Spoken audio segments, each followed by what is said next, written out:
Hello viewers, this is licensurehub channel once again. Welcome to another interesting episode. Just like we are flowing through the nursing process, today we are going to continue from the previous episode, which we did was nursing diagnosis. Today's episode is going to be about the P. Remember our ADPIE, assessment, diagnosis, planning. Today we are on the P, which is the planning phase of the nursing process. If you have not watched the assessment and the nursing process, the nursing diagnosis phase yet, kindly do so that you can be able to follow us accordingly and grasp every bit of this interesting episode. Planning, an English word. There's a common saying that says that if you fail to plan, you plan to fail. Therefore, if a nurse has done assessment of a patient, has done her diagnosis, if the nurse doesn't plan on how to carry out those activities, then the nurse is bound to fail. And so the planning phase is very vital to the nurse. One may ask, what do we do in this phase? In this phase of the planning, this is where the nurse, based on the problems identified, takes measures or set priorities or set objectives or targets in order to implement them and solve the problems of the patient. That's the planning phase.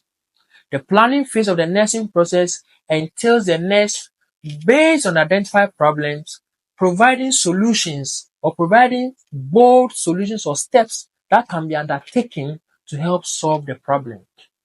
In the planning phase, we are going to look at two things: the objective and the outcome criteria.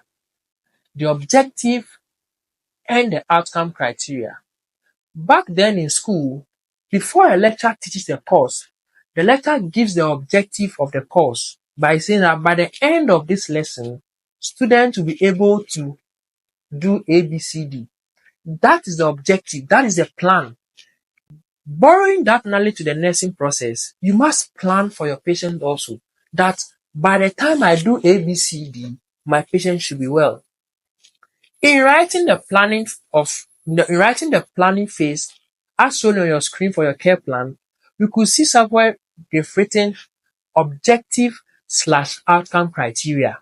That is the planning phase of the nursing process. What is the plan? What is the objective? What is the outcome criteria? So in a nutshell, it is 2-in-1, objective/outcome criteria. In writing this, the nurse must always have 3 keywords in mind. In writing your objective and outcome criteria, you should always have 3 keywords in mind. 1, will. 2, within. And then 3, as evidenced by.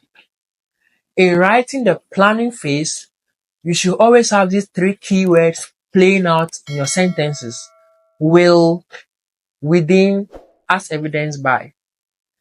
The will and the within forms the objective part of the planning, whilst the as evidenced by forms the outcome criteria. Now, the outcome criteria is telling us that what shows that the objective has been achieved. That is the outcome criteria. What shows that the plan you wanted to do has been achieved is the outcome criteria. That is as evidenced by. What is the example?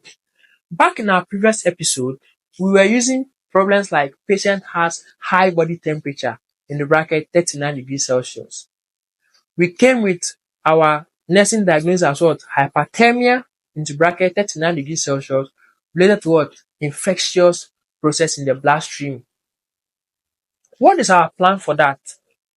The temperature is high. Now, your plan should be directed towards the problem. So you ask yourself, what is the problem of the patient? It is high body temperature.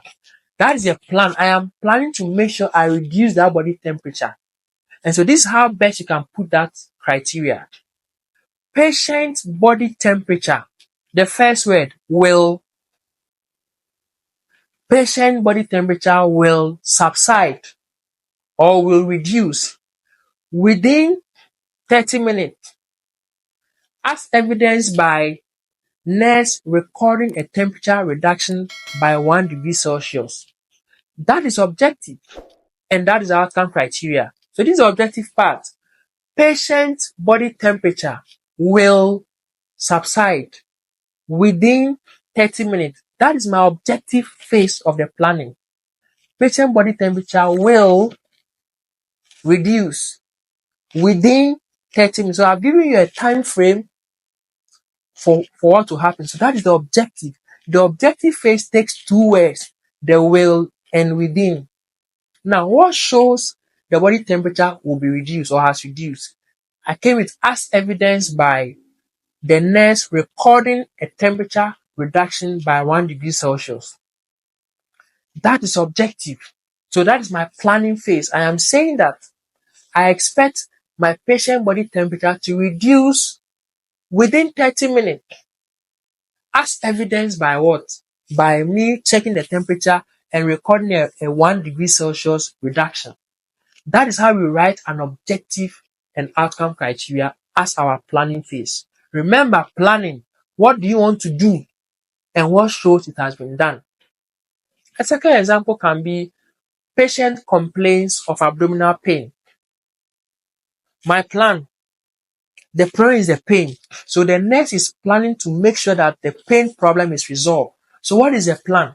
Someone can go, patient pain will subside within 45 minutes, as evidenced by patient verbalizing absence of pain and nurse observing patient calm in bed.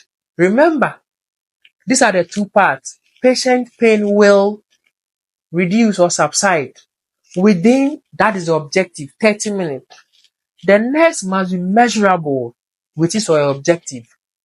For pain, respiration, you cannot go beyond 30 minutes or 45 minutes. The patient might die or there might be more problems. So you should be measurable. You should be very, very mindful. You should be critically aware of the problem and how you can resolve it. So the outcome criteria is that as evidenced by what shows that the pain has reduced. You can write the patient even telling you that the pain has subsided is an evidence. Or the nurse observing patient cheerful in bed is also an evidence. Always remember, two people give the evidence, the patient himself or herself and the nurse. So the nurse observing the patient being calm in bed could be an indication that yes, I have achieved my aim. So always remember, in the planning phase, there are three words that should always be in my sentence. Will, within, as evidenced by.